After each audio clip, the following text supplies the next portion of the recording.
Well, good afternoon, everybody, and a happy new year to you all. The start of this year today, we are really going to, well, I hope that you all had a good break. This is our 16th weekly meeting that we're having. And it looks like we're going to keep this meeting going till the middle of February, when we're going to hopefully see the arrivals taper off. I hope you all enjoyed the break. This meeting, really, we're just going to give you an update as to the accomplishments which we made together in the last year, and talk a little bit about some of the opportunities that are ongoing and how the ongoing relationships or collaborations are really leading to the kind of results that we hope to achieve. Just a few things for starters. I'm really excited to announce that on the 1st of January, we had our first Afghan family that arrived, have a baby boy. So the St. Louis community is growing. But also last night, we had a second family actually have a baby girl. So we have some gender equality here in growth in the St. Louis region. But this is good news in the sense that for these families, it has been an incredible journey. You can imagine this women going through the ordeals of getting on planes and spending time on camps and then transition through hotels and thank God they are now in homes and have brought forth these babies to be part of this great community. And these are some of the things that are lost in this whole resettlement effort, because we just don't think about this, but we know that we've seen that there are many cases of families that are expecting, as well as the number of children that have to be cared in the process. And again, we're only able to succeed in doing this by leveraging the partnerships, working with volunteers to support these families. And we're truly grateful for that. We're really doing this as a community, and that's important. So we will shed some light a little bit on what we have accomplished. I don't know, Amina, can you just pull up the agenda for the day today so that I can run through that agenda and then turn this over to Blake. But we're going to just start with our weekly update that's really going to focus on the opportunities for engagement. And we'll talk about our projections for arrivals in the next week. Or at least this week. And then we thought it was important to really give an update on what we accomplished together in the last year for this community with reference to resettlement, both of Afghans, arrivals, as well as people arriving from other countries. With that, I'm going to turn this over to Blake for the weekly update. Blake, the Senior Vice President for programs here at the International Institute. Blake, please. Thank you, Ray, and good afternoon, everyone. For our update this week, we wanted to mention, of course, as Ray said, as we do every week, talking about what we see in the immediate future. Oh, can you hear me? Blake, if you're speaking, we can't hear you, or at least I can't hear you. I can hear you, Blake. I can hear you. Okay. Then that's me, not. Please go ahead. Well, you have the PowerPoint, so no, we for the update as usual. I do want to mention what we see upcoming in the immediate future, but also have some additional numbers to add to this list. But for this week, we do have 28 individuals expected to arrive, which is below what our capacity, stated capacity was of 50 a week. This 28 number does include a case of 13 that arrived yesterday, and that case of 13 is our largest case that we have seen this resettlement period. There is a family tie there, so there is some good supports already in place locally for that very large case that will be helping to assist in finding housing shortly. Based on the arrivals that we've seen to date, we have more than 400 APA arrivals, Afghan parolee arrivals that we have already resettled, which means that there's approximately about 100 more that we expect between now and the end of this month and into early February. There is still an opportunity for St. Louis to receive additional APA arrivals, but in terms of the commitment, as previously stated, this additional 100 that we would see would reach the end of that initial commitment. We overall have seen across the region, across the country, in terms of refugee arrivals, there have been about 3,222 since the beginning of October in this new resettlement year, and predominantly those folks are coming from Syria, Congo, and Sudan. And so we can expect that, at least for the first part of the resettlement period, which will begin again coming up in just, I guess, next week. Once resettlement resumes, we can expect to really see the demographics kind of play out similarly. Syrian, Congolese, and Sudanese primarily in this first part of the resettlement period. Right now, there are 1,400 refugees booked to arrive through mid-February. And with more being set up in the pipeline, interviews are occurring overseas. However, there's no in-country processing for Afghans at this time. Regardless, though, we still expect to see Afghans arriving after the beginning of and middle of February. There's an expectation that about 2,000 Afghans a month will be processed and resettled, even beyond this initial APA resettlement period. And so these folks will primarily be special immigrant visa holders, and others will be getting resettled. And so while we talk about sort of the conclusion of the APA program in Afghan resettlement, there's really going to be a tail to this, and it's going to be intersecting with an increase in arrivals. We'll talk more about that in a second. Regarding housing for new arrivals, as of Monday, we did have 105 arrivals in hotels, and another 298 folks that are actually now have been placed in long-term housing. And that is thanks to many of you on the call today and the support that we've had from the community in sourcing and procuring long-term housing options for our clients. The fact that we have such a high percentage of folks, 75% of those folks that have arrived currently in housing, is really a testament to the work of the community. And I want to thank everybody here who's been a part of the community calls, raising awareness, and maybe referrals even for us to get connected with property management firms and landlords to help get these folks into permanent housing. Very much appreciated. Looking back, and we'll have a little bit more numbers to dive into when we get into the year-end numbers, but looking at the cases that we have, cases of 1 to 5 individuals are staying in a hotel an average of 3 weeks before being placed into permanent housing. This has really sped up over the last couple of weeks, where we're seeing sort of less time in the hotels for these newly arriving, especially these smaller cases. But if we look back through the beginning of this resettlement period, it is about 3 weeks that folks have been staying in hotels in those cases of 1 to 5. But when you expand those cases to 6 to 9 individuals, we're seeing an average hotel stay still of about 5 weeks. This again is reflective of the challenges that we've talked about many times in this call of sourcing 3, 4, and even 5-bedroom apartments. A case of 13 that has arrived will be in need of very large housing, and that is still where the crunch is here locally, and where we still continue to seek support in sourcing these types of housing. The refugee arrivals, as I mentioned, are resuming on the 11th of January, next week.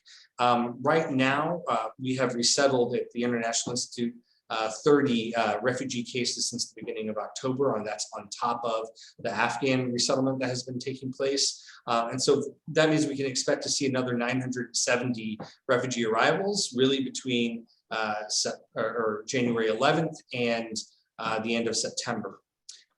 which means that, as we're transitioning away and the Afghan resettlement program is drawing to a close, we will simultaneously be seeing a ramp up in refugee resettlement, as we've talked about before. There are plenty of opportunities to get involved, not just with Afghan resettlement, but with refugee resettlement and all of what we do here at the Institute. And for a little bit more insight onto the ways that folks can get involved, I want to turn it over to my colleague, Carlos Suarez. Carlos. Thanks, Blake. Yes, and good afternoon, everyone. So here at the Command Center, or the Command Center here at the International Institute, we are also engaging the community on ways of getting involved with the resettlement efforts. In particular, we have been updating and launching our volunteer local application, which we will get a link here in the chat shortly. But basically, it revolves a lot around the immediate needs that we have for families, and that includes 24-hour visits, airport pickups, and the 24-hour visits really revolve around meeting with the families within 24 hours in which they arrive, and then also taking them for groceries so that they can get groceries established here in the area, as well as and also for medical transport.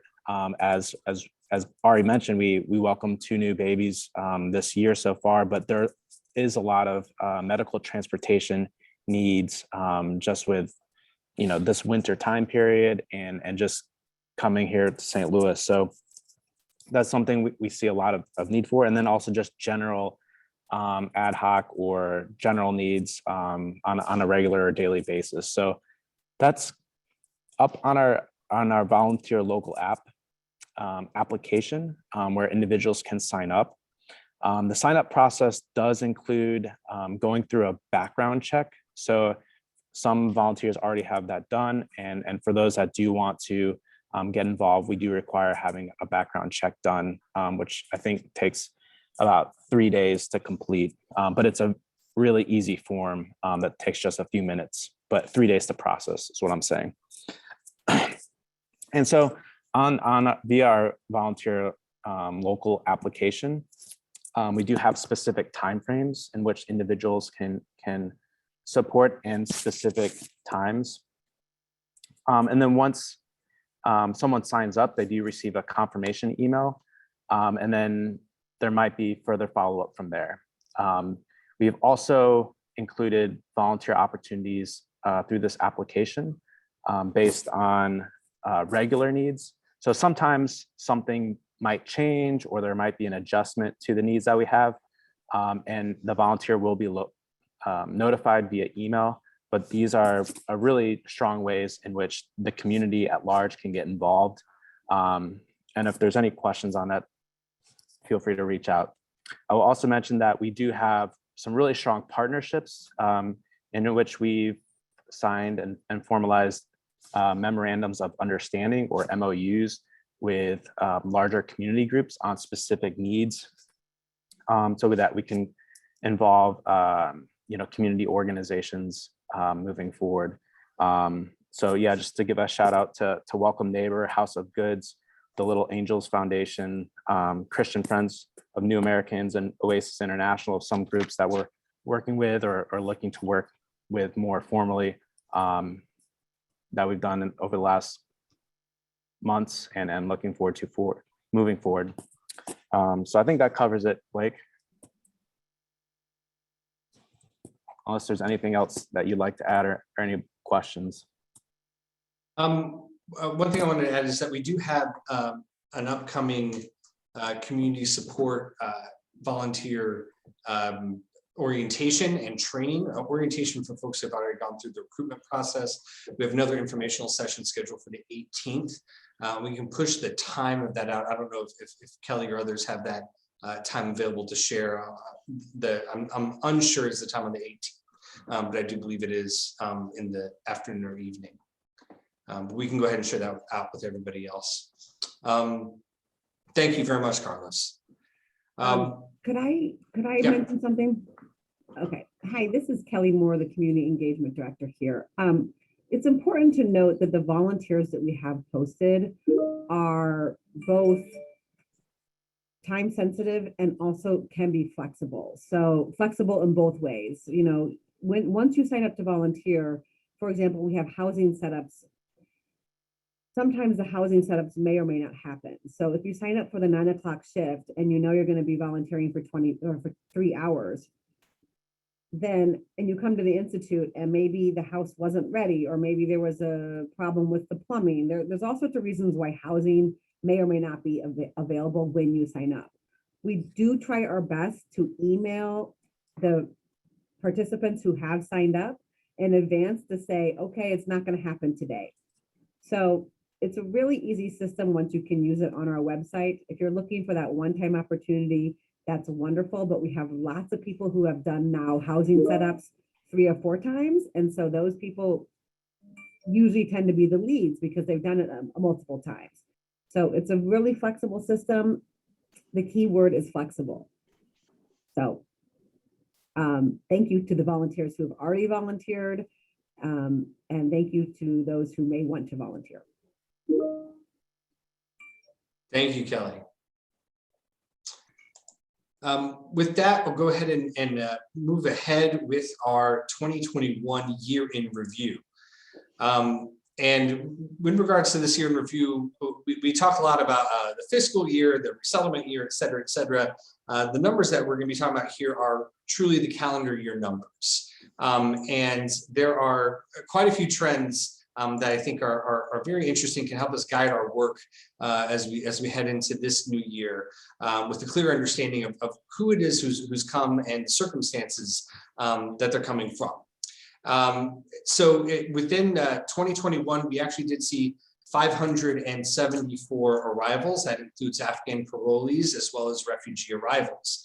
And we'll of course, the Afghan parolee arrivals were backloaded this year and really were just came between the 28th of September and the end of the year. So that is obviously a very marked increase in arrivals that we saw in the last quarter of the year, which we'll dive a little bit deeper into a little bit later. Amongst the refugee arrivals that we did see this year, the #1 country represented was actually Afghanistan. We were seeing Afghan arrivals before really any of the parolees were coming. We were still seeing Afghans resettled. And so Afghans still represent the largest group that we resettled as refugees this last year.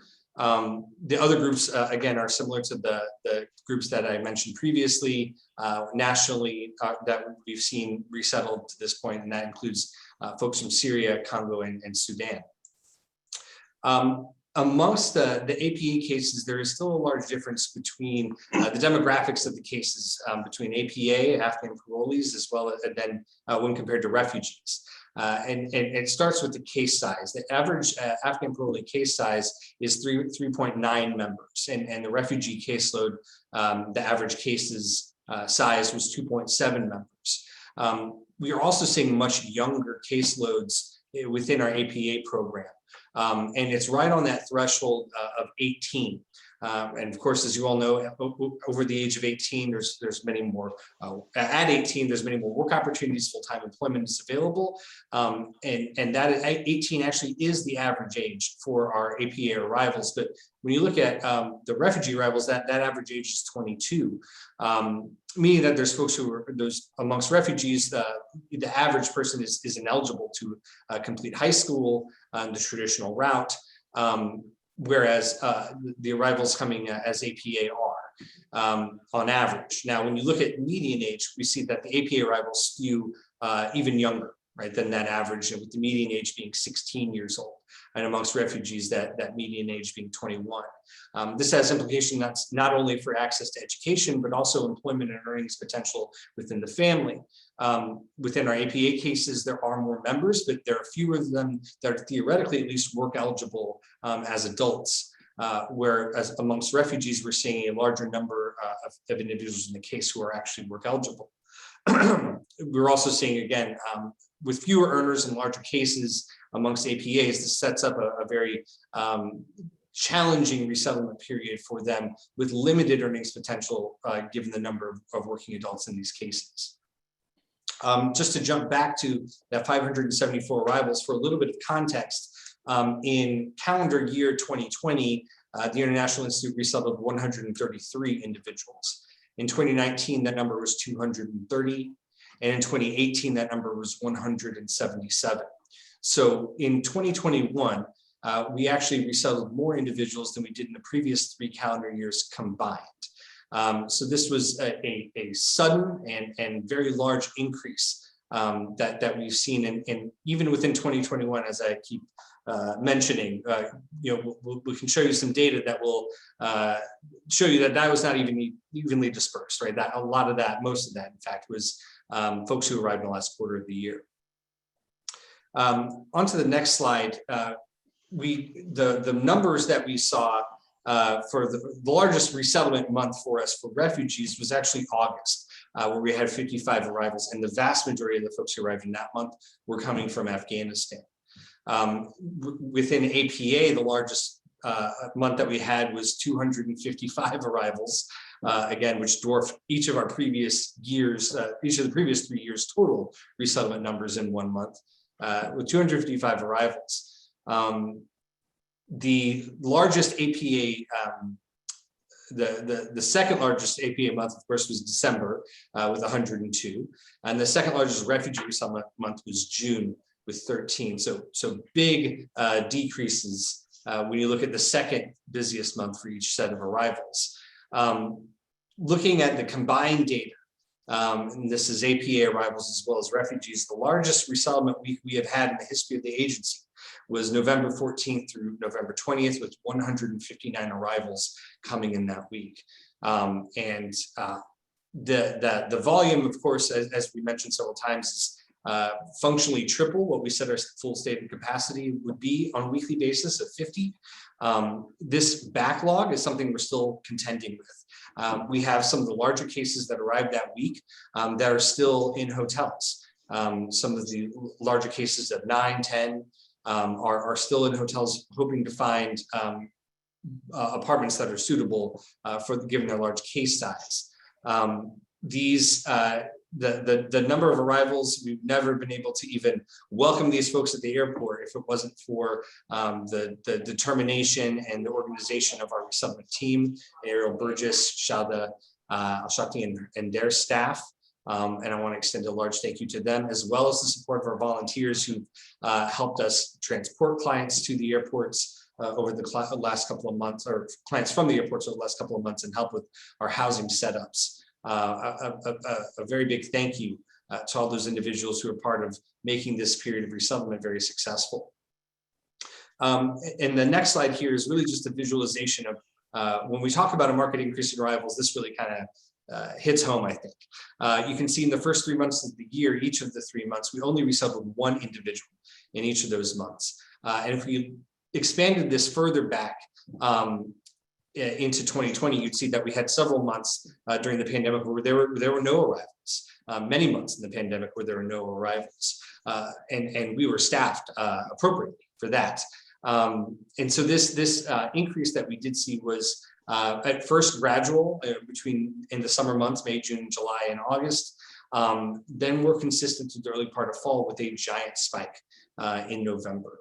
And really the intent of sharing this slide with you all is to show you the really amazing numbers that we've been able to see over the last several months, and the work now that you all have been attending these, that you understand the work that goes into each one of these individuals, and each number on here is an individual, a person with their own hopes and dreams and wishes for resettlement, that we are honored to be stewards of that process for. But it takes a lot of human effort to create a welcoming situation for these clients. And it isn't just the staff of the International Institute that does this for each of these individuals. It is all of you within your spheres of influence, within your community groups in which you are conveying the messages that we deliver here on a weekly basis too. These are the sentiments that are coming back to us, the offers of support that we are receiving, really, I think is a good, fine display of the welcoming standard that we have set here in St. Louis as a community as a whole, not just the International Institute, but all of the organizations that are working with refugees and immigrants have really come together to welcome these folks, and the work is not done. Right, there is still much more to do, but this encapsulation of the work in 2021 is really meant to pause and reflect about the good work that has been done, and of course, much more that is still to be done through the course of this resettlement year. And so with that, I just want to thank you all again once more for your support and assistance throughout this period, and really look forward to continuing to work with you all as we continue to see more and more arrivals in the weeks and months ahead. Thank you very much, Blake, for that the picture that you just painted and the weekly update. We'll pause here to take any questions that our audience may have with reference to all of the information that has been shared.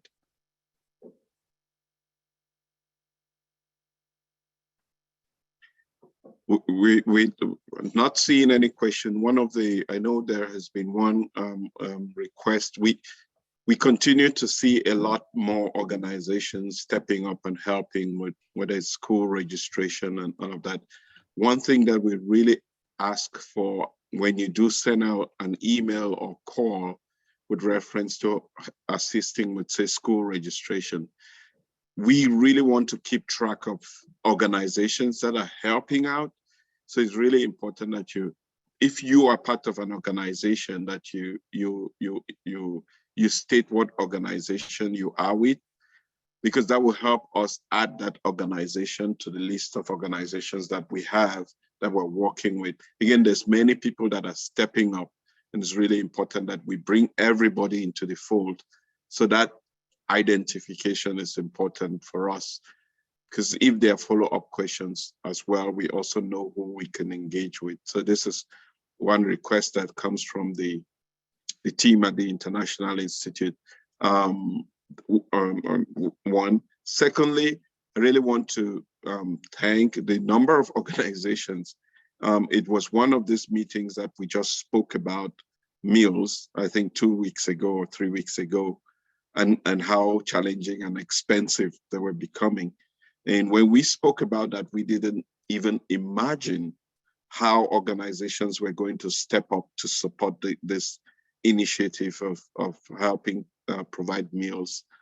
I would say that we have probably cut down on expenses over 50% as a result of all the organizations that have just stepped up, whether it's Welcome Neighbor, Little Angel Foundation, House of Goods, all of these organizations that have just stepped up, through the holidays. I think our clients really did enjoy great meals during the holidays because of all of these organizations that stepped up, and I really wanted to highlight that. I'm truly grateful. I know last Sunday we had the Little Angel Foundation that was out there, not only providing meals, because it was more than that, sharing even soccer balls and playing with the kids and paintings and all of those things that really contribute to that welcoming St. Louis that we want, that we're all aspiring for. So thank you very much to Farah and Reese for leading the effort and bringing out all of those volunteers to support us. I see a question from Alan. With reference to this, I'm going to bring, I'm assuming Anita is here. Anita was here a few minutes. Anita, can you address this question with reference to registration? Hi, I think, Ala, are you referring to K-12 registration of the children, or? Oh. She's asking, do volunteers supporting the Institute know where to go to for Okay, school so- registration. Right. Do you mean school registration for the children or for the adults? I'm sorry, Ala. The children, it appeared that in earlier statements, it was mentioned that volunteers are supporting some of the families with school registration. So Right. that was a follow-up to that. Yeah, but I think what he was referring to was registration for adult classes. Okay. So Thank you. yeah, no, I think and you know, we're struggling a little bit with trying to get a system in place where there's less confusion, because it does become very confusing for our registrars. For example, if they receive a call or an email from a volunteer in the community on behalf of a client, you know, we don't know who else that person has spoken to. But when it comes to school children, my understanding, and I don't know if Blake can speak to this, or Ariel if she's on the call, that all has to go through Institute Connection, because we're responsible for making sure those kids get to the school that they're supposed to go to. Now, of course, school enrollment for K-12 is reliant on where they finally get housing, what school district they are placed in. But I don't know if Blake and Ariel want to speak to that at all. I know we probably are overdue for another K-12 stakeholder meeting, and that should be happening soon. I don't think the date has been chosen just yet, but You know, we will accept assistance with school enrollment. However, it's my understanding, and I have been out for a couple of days over the holidays, that all of the children, either in their own housing or at hotels, have been started screening to be enrolled in city schools or in the county schools. So there's a good possibility that without contact with the Institute, some of the children are being provided duplicative services. And that's what we really would like to avoid. And that's why we would like, you know, to have the information before any group or volunteer takes clients to enroll in school, so that we can make sure that, you know, we haven't done something similar, wasting our time, your time, and the client's time.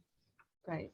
Yeah, I just want to echo what Ariel said. It just adds so many layers of confusion when there are so many people involved and we don't know who's with what organization, who's doing what. So yeah, if we can address that through, at the very least, identifying when a volunteer sends an email or a phone call and gives their name and phone number, you know, who are they with, you know, how is it that they're connected to that client? That will help us understand the context and maybe figure out where that family is in the process of registering not only themselves for registration of English classes for adults, but also for their children. And something that we have launched with our community partners, who are our MOU partners who we met with yesterday, including CFNA, Welcome Neighbor, and Oasis, is we've created now a system where our volunteers can actually document the services that they're providing for clients to ensure that we are not duplicating service. And so that's a process that we really launched in earnest just yesterday. But it is a way for folks who are supporting our clients through a relationship with one of the organizations I just mentioned, to really chronicle what the services they are that are providing, and ensuring that we're not duplicating our services there. And again, we welcome any organization that would like to be a part of this process to connect with our command center and become one of our MOU partners and take part in this process. If school enrollments are something you feel you might be able to help with, or your organization might be able to help with, as Ariel said, we welcome that. We want to make sure that we're formalizing those relationships so the information isn't getting lost in jumble. Blake, I have a follow-up question. This is Farah from Little Angels Foundation. Riz is at another meeting with another partner, so he's not on the call today. So he started exploring, you know, he has a lot of connections in the industry, and he's talking to business owners about potential job openings for the new arrivals, and who, you know, who'd be the best person in your organization to discuss the new possible initiative with? Chelsea Hand is our Director of Workforce Solutions, and I can give you her contact information in the chat here. Okay. I can say that there's, as we've mentioned several times on these calls, there are quite a few barriers to employment right now, including documentation barriers, and that we are really concentrating on working out for clients so that they can get to work as quickly as possible. But Chelsea is coordinating our job placement services here at the agency and can fill you in more about what she does, and will be the right person to receive any of those referrals. Okay, that's great. I do have a second question. So there's another initiative that we are exploring, and this really has come through, all the artwork that the kids in our community provided to put on the boxes that are going to the families so that they really get a welcome feel. So a reading specialist at Bridgeway Elementary, she asked her elementary school students to make posters for the Afghan families, and we got like 50 posters for this last meals that we did on Sunday. I asked her if she would be interested in setting up an after-school club for her students where they could write letters to the kids in the Afghan families, and then the Afghan families could write back to them. So kind of like an international pen pal program that LAF would run and coordinate with you and the school. So again, who'd be a good person to talk about that one? We can talk about that, and actually, Dr. Gonzalez and folks with the various districts where folks are going might be interested in learning more about that and being a part of that conversation. I think we can probably take that one offline, but I'm happy to coordinate that. Okay, thank you so much. So I'll follow up with you on that one. Yes. Okay, I will do that. Blake, if I may just take us back for that school enrollment assistant for just a minute. We have seen a couple of volunteers from the community coming in to bring families for enrollment. And then to your and Ariel's point, we would like to ensure that cohesive enrollment that we have already established with the Institute and not duplication of services. So if at any point, you will have community partners who are willing to support your efforts in that and coordinate with us districts, I'll be happy to spend some time just outlining the process and what should be brought in with the family so that it is smooth if in case those community partners are supporting that part of your work. So just let us know, and I'll be happy to share that. I would just like to add and to thank Ala, Dr. Gonzalez, and all of her team, because they have been very, very helpful with enrolling children, regardless of whether they live in the city or the county, into schools. Ala and her team have really helped us with navigating through for the county and making sure that we're getting children enrolled in school as quickly as possible. So I really just want to send that thank you to Ala and her team and St. Louis Public Schools, because you've really been a great help enrolling all of the newly arrived children. Thank you very much.